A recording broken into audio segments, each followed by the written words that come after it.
안녕하세요. 김성길 목사와 함께하는 예수님 이야기 제4단원의 이 시간에는 227회가 되겠습니다. 제1단원에서는 우리의 구세주 되신 예수님에 대해서 이야기를 나눴고요. 제2단원에서는 예수님의 리더십에 대해서 말씀을 나눴습니다. 그리고 이제 3단원에서는 예수님의 성품 교실에 대해서 말씀을 나눴고요. 그리고 이제 4단원에 와서는 좀 자유스럽게 사복음서를 통해서 만나는 예수님에 대한 이야기를 함께 하고 있습니다. 그 중에서 지금 마태복음 속에서 나타나고 있는 예수님을 만나고 있습니다. 예수님의 발자취는 세 가지로 나타나죠. 하나는 그분의 본체의 모습이 나타나고, 또 하나는 그분의 가르침이 있습니다. 그리고 또 하나는 그분이 걸어가신 삶의 발자취가 있는 거죠. 이 세 가지를 본다는 것은 그분을 그 세 가지 현장에서 만나는 의미가 되겠습니다. 마태복음을 다루면서 시간이 많이 가고 있는데요.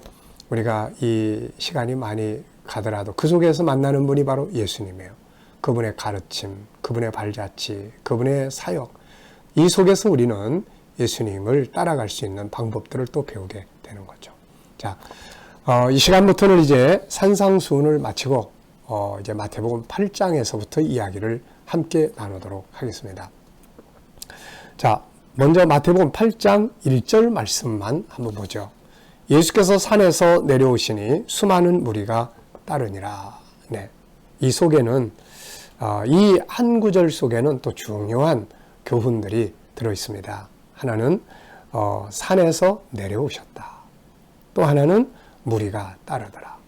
이런 주제들을 가지고 우리가 몇 시간 동안 또 함께 나누려고 합니다. 자, 이 시간에는 먼저 산에서 내려오시는 예수님, 산에서 내려오시는 예수님. 왜 내려오셨을까요?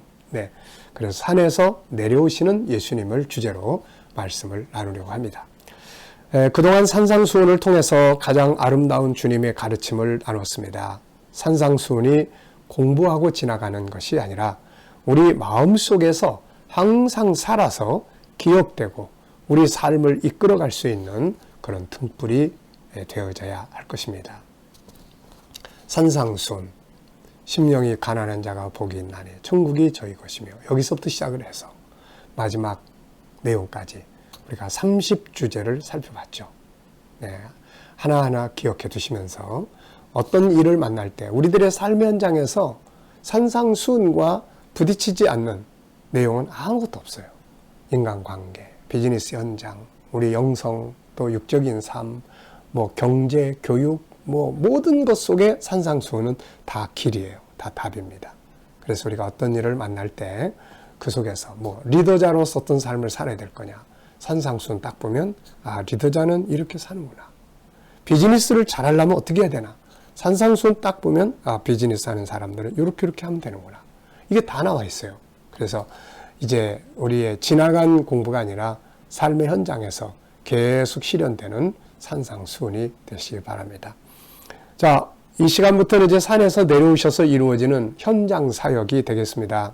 현장 사역. 어쩌면 가르치신 산상수훈을 이제 현장에서 예수님 자신이 실천하시고 이제 살아주시는 모델로서의 역할을 하고 계시는 것 같습니다.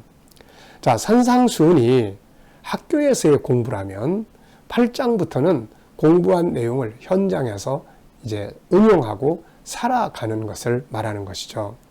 신앙은 성경 공부만 하는 게 아닙니다. 말씀 지식과 함께 그것을 살아가는 현장이 있어야 하는 거죠.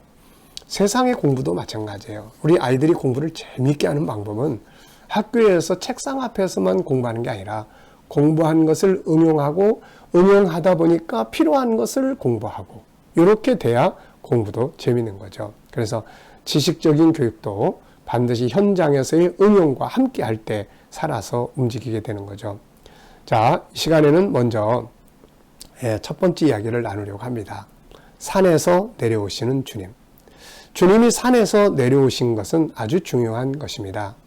이 속에 들어있는 소중한 교훈은 무엇일까요? 자, 산 위에 머물러 있으면 안 된다. 그냥 산 위에 머물러 있으면 안 됩니다. 주님이 산 위에서 하신 일은 가르치신 것이잖아요. 그런데 이제 가르치고만 있으면 안 되잖아요. 우리도 배우고만 있으면 안 되잖아요. 그래서 가르치신 것을 현장에서 일하시기 위해서, 실행하시기 위해서 내려오신 거죠.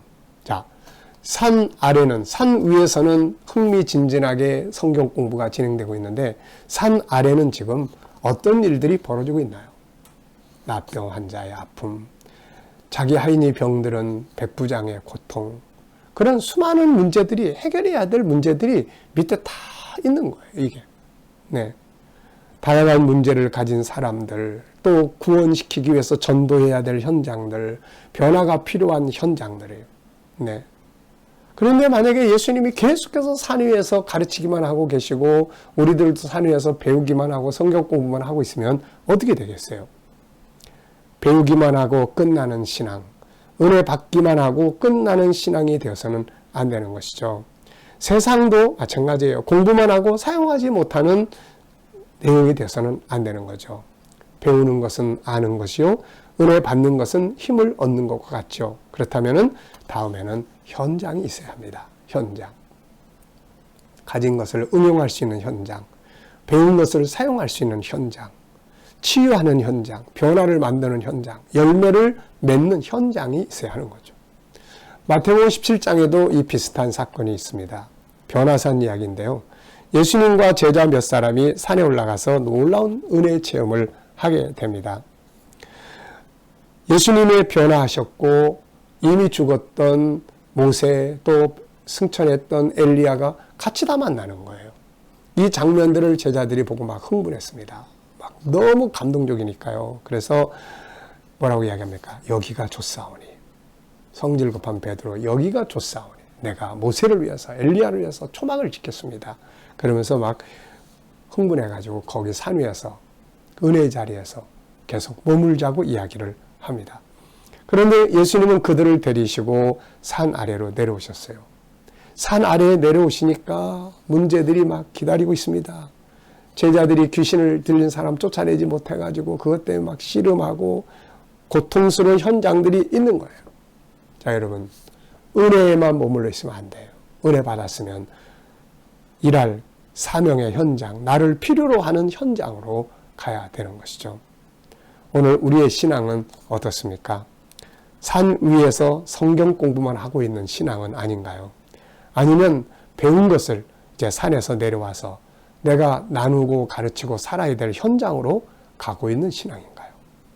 아니면 변화산에서 은혜 받는 것처럼 그냥 은혜만 받고 매일매일 은혜만 받고 여기가 좋사오니 그러면서 자기만의 은혜로 살아가는 삶은 아닌가요? 아니면 은혜를 받은 은혜를 가지고 가정으로 가고 직장으로 가고 사회 현장으로 가고 은혜 받은 나를 필요로 하는 현장에 가서 받은 은혜를 가지고 뭔가를 하고 있나요? 세상 지식 역시 배우고 공부한 것으로만 끝나고 있나요? 아니면 그것을 현장에서 사용하고 현장에서 응용하는 삶을 살고 있나요? 축복의 역사도 마찬가지입니다. 복을 받았다고 감사하고 자랑하고 하면서 자기만 누리고 사나요? 아니면 받은 복을 함께 나누는 현장으로 가고 있나요? 하나님은 아브라함에게 내가 너에게 복을 주고 너는 복을 흘려보내는 복의 근원이 되라고 하셨습니다. 맞아요. 우리는 말씀을 흘려보내야 되고 말씀을 살아가는 현장이 있어야 되고 받은 복을 나누어줄 수 있는 흘려보내는 곳이 있어야 하는 것이죠. 하나님은 호렙산에서 엘리야에게 새 힘을 주신 후에 그에게 호렙산에서만 머물라고 하신 게 아니라 사명을 주어서 현장으로 가게 하십니다. 시내산에서 모세를 만나신 후에 은혜 주시고 애굽 땅으로 보내셨잖아요. 예수님은 제자들에게 성령 충만한 후에는 예루살렘과 사마리아와 땅끝까지 이르러 내 증인이 되어야 한다고 말씀하셨습니다. 마태복음 28장 1절로 20절에는 내가 너에게 가르친 모든 것을 가르쳐서 지키게 하라고 말씀하셨어요. 맞습니다, 여러분. 산 위에서 배우는 것은 정말로 중요한 거죠. 그런데 그 다음에는 이제 내려와야 돼요. 산 아래 내려와서 현장으로 가야 합니다. 가정에, 또 내 삶의 현장에 은혜 받은 나, 말씀을 배운 나를 필요로 하는 것이 얼마나 많습니까? 우리는 이런 현장들을 모른 척하면 안 되거든요. 그래서 나 혼자만 맨날 배우고 또 배우고 또 나 혼자만 복을 받고 나 혼자만 누리고 이건 안 되거든요. 우리가 사마리아 성 밖에 네 문둥병자 이야기를 하시잖아요. 그들이 하나님의 기적을 경험하면서 아람 군대에 갔더니 다 도망가고 먹을 것, 옷, 재산이 막 산더미처럼 쌓였어요. 막 갖다 감춥니다. 자기만을 위해서. 그러다가 한 사람이 야, 우리 지금 이거 뭐 하고 있는 거야? 지금 사마리아 성은 굶어 죽고 있는데 빨리 가서 알려주자. 만약에 우리가 가만히 있으면 내일 아침에 알게 되는데 그러면 우리는 화를 당할 거다.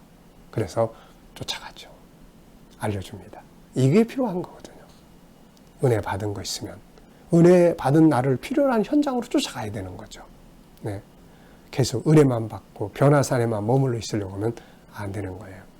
예수님은 계속해서 산 위에서 사람들과만 지식을 나누지 않았습니다. 이제 산에서 내려오셔서 그 다음부터 내려가서 뭐 합니까? 이제 아픈 자 고치고 필요한 사람들 고쳐주고 또 문제를 해결하고 복음을 전하면서 이제 삶의 현장 사역이 이루어지게 된 거죠. 우리에게도 이런 삶이 있어야 합니다. 지식의 산, 은혜의 산, 축복의 산에만 머물러 있지 말고 그것을 사용할 수 있는 현장으로 내려가야 되는 것이죠. 내가 배운 말씀을 전하고 행동할 곳이 어디인지 한번 살펴보시고 내가 받은 은혜와 축복을 나눠야 할 곳이 어디인지 한번 살펴보시고 그래서 우리가 가진 것들이 나눌 수 있는 현장이 사명 현장이 있어야 되는 겁니다. 배우는 것은 전하고 행하기 위함이요. 내가 뭔가를 얻는 이유는 나누고자 함이라는 것. 우리 이것을 꼭 기억해야 되겠습니다. 이 시간 말씀 여기서 마치겠습니다. 감사합니다.